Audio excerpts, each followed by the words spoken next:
On vous parle d'anxiété depuis le début de l'émission, mais c'est un peu ce que veut nous injecter Québécois, je vous le dirais, avec un dossier abracadabra. Samedi, je sais pas si vous avez vu ça, le Québec, c'est le prochain Nouveau-Brunswick, c'est réglé avec des chroniques. Frédéric Bérard pour commenter, qui est en studio, que vous connaissez, avocat, commentateur, analyste et tout ce que vous voulez. Comment ça va, Frédéric, ce matin? Salut Dominique, très bien, toi aussi? Très bien. As-tu peur, Frédéric, là? Les Anglais arrivent, puis on perd notre langue minute à minute, là. C'est épouvantable. On s'éteint à petit feu. Écoute, c'est le fun, c'est parce que c'est depuis les années 60 qu'on se fait dire ça, là, que ça va arriver la fin de semaine prochaine. Je sais pas, moi, j'ai regardé la semaine passée, là, en fait, il y a 10 jours, je sais pas si vous avez vu ça, mais pour prendre la formule de mon ami Gilles Proulx, là, les Québécois, parfois, ont des allures de poisson rouge. Oui. Une étude de l'OQLF est claire, oui. est nette, est précise. Puis c'est qu'est-ce qu'elle dit, cette étude-là? Elle dit que le français, dans l'espace public, augmente. Que la langue qui diminue au Québec, c'est pas le français, c'est l'anglais, dans l'espace public, évidemment. Là, de toute évidence, nos alarmistes classiques, là, la gang de Québécois, évidemment, Castonguay, Frédéric Lacroix, c'est pas le bon facteur. Le bon facteur, c'est la langue maternelle, blablabla. Oui, parce que quand t'as des immigrants qui rentrent ici, ben, quelle langue ils vont parler à la maison, c'est pas vraiment de mes affaires. Le chinois, l'arabe et compagnie, puis c'est pas de nos maudites affaires. C'est privé. Tant qu'à moi. Écoute, moi, si je m'en vais vivre, c'est pas moi... Peu importe. En Finlande. Attends, OK. Où tu veux. Oui. Je vais apprendre la langue de la place. Oui. Je vais en parler au restaurant. Je vais en parler sa rue. Je vais en parler à l'école. Mais chez nous, je peux-tu bien parler la langue qui me tente? As-tu le droit de faire ça? Là, c'est parce qu'aller lire, là, on y arrivera jamais, là. C'est l'apocalypse aux 5 minutes. Je ferme cette parenthèse-là. En fait, non, je vais en continuer un peu. François Legault, qui est quand même premier ministre du Québec, il doit avoir une coupe d'études sous la main lui aussi, nous parlait de la louisianisation du Québec. Saint-Pierre Plamondon, là, la semaine passée, tu as vu ça passer, ça a fait une sacrée histoire. Si on vote pas pour le PQ, puis oui au prochain référendum, on va disparaître. Finito. Parce que l'étude de l'OQLF, les gars, là, elle vient d'être rendue. Lisez-la. Elle est super bonne. Tu sais quoi, madame, j'ai siégé à l'OQLF pendant 3 ans comme administrateur machin, OK? Et qui débarque à l'OQLF? Ben, c'est des enquêteurs, c'est des inspecteurs, c'est des doctorats en sociolinguisme, en démographie, des pros de chez pros, des kings de chez kings, qui ont une bonne méthodologie, qui sont pas partisans, parce que c'est quoi leur job, c'est justement de ne pas l'être. Alors là, j'ai le choix entre ça puis Josette Labinette, Journal de Montréal, qui est allée au Carrefour Laval, qui a lu Bob Côté, elle a entendu parler arabe, putain, c'est fini, c'est le grand remplacement. Pas des maudites faces, là. Puis tu sais, moi, j'ai un message pour ces gars-là. Si vous êtes pour virer fou à chaque fois que vous allez au Carrefour Laval, allez-y plus. C'est pas grave. On n'a pas étatisé le Carrefour Laval, on l'a pas nationalisé, c'est quand même rien qu'un maudit centre d'achat. Puis, sais-tu quoi? Moi, j'y vais des fois au Carrefour Laval quand je me perds. Puis, sais-tu quoi? C'est arrivé. J'ai entendu parler une autre langue que le français. Puis, sais-tu l'effet que ça m'a fait? Rien pantoute. Parce que quand je voyage avec ma fille à travers le monde, on va être dépaysé. On se parle en français. C'est drôle, hein? Puis, il y a sûrement du monde qui nous ont déjà entendus. Fait que voilà. C'est bon, puis en fin de semaine, le texte, je pensais que c'était quasiment le magazine Crawl, ça fait rire. Le français va mal à Terre-Neuve, sacrifice. On est au courant, là? Tu sais, le bulgare va mal à Sorel aussi, on peut en parler, non? Attends un peu, là. Là, il y a une affaire. Là, quand tu parles du Québec, je les trouve clownesques, mais à la limite, ça me dérange pas, je suis habitué. Mais là, quand tu essaies d'instrumentaliser les francophones hors Québec, ça, par exemple, Dominique, là, ça vient me pincer, là. Puis quand tu m'as écrit, je me souviens plus, samedi ou dimanche. Oui, samedi. J'étais prête, là. J'aurais pu en rentrer en ondes très là, comprends-tu? Parce que moi, j'ai fait ma thèse de doctorat sur les minorités linguistiques au Canada, sur les Franco au Québec. Je me suis promené à travers le pays. C'est moi qui ai présidé les consultations nationales pour la réforme de la langue la loi sur les langues officielles, OK? Puis je les connais, les communautés francophones, là. D'aplomb, là. J'ai aller-retour, là. Je les ai toutes vues ou à peu près.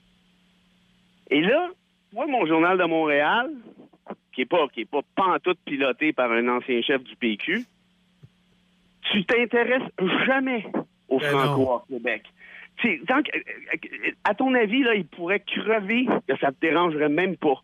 Ben, ils ont invité Wilfred à un moment donné faire plaisir aux Acadiens à Star Academy. C'est arrivé une fois au chalet. Oui, puis là, après ça, ils vont essayer de faire dire tu parles plus ta langue, tu parles plus ta langue, tu parles plus ta langue. La réalité, c'est que les Franco hors Québec semblent pas québécois, puis ils n'aiment pas notre mépris.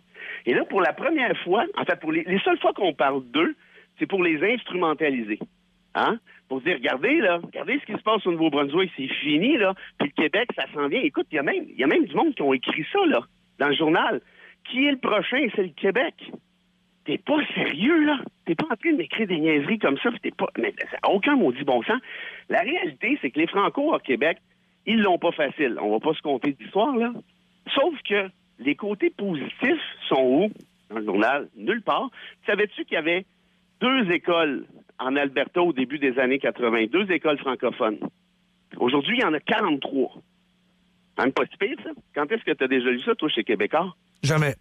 Bon. Savais-tu que Noix, ses services en français à l'île du Prince-Édouard, qu'il y en a une en Nouvelle-Écosse, que la seule province bilingue au Canada, institutionnellement, c'est le Nouveau-Brunswick. Savais-tu qu'il y avait Noix, ses services en français en Ontario, ce qui fait que tu peux plaider en français aussi. Oui. Savais-tu qu'au Manitoba, c'est la même affaire? Savais-tu que maintenant, il y a des percées en Alberta? Jamais tu vas lire ça nulle part. C'est sûr que... regarde, moi, j'étais journaliste à Radcan, puis j'avais le mandat, évidemment, d'aller chercher des francophones. Tu sais, je te ferai pas... On se fera pas de cachette, c'est pas évident, Frédéric. Dans le sud de l'Ontario, moi, j'allais à Pointe-aux-Roches, j'allais rencontrer des Gary Ouellette puis des Wayne Tremblay qui parlaient pas français. C'est sûr que l'assimilation, c'est réel. Mais là où je te rejoins, c'est qu'on utilise ces gens-là pour dire, regardez, on va s'éteindre. Et là, who's next, c'est nous autres. Il faut se séparer. Et comme par magie, parce que c'est de la pensée magique, pouf, tout va bien aller. Et du jour au lendemain, il n'y a aucun danger d'assimilation. Puis ils cachent les succès. Tu parlais justement de ton étude de QLF.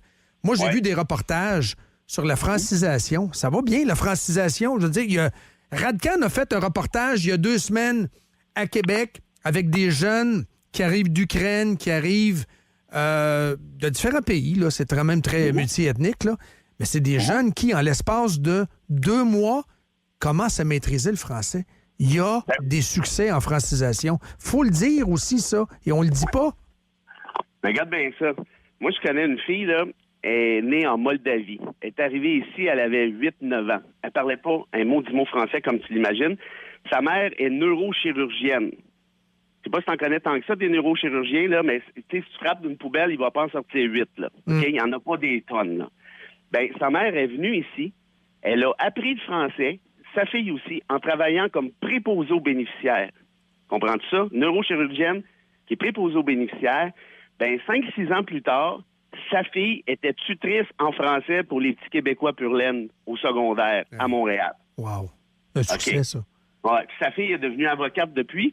Sa mère, elle a étudié le soir pendant 8 ans pour finir son bac de super infirmière.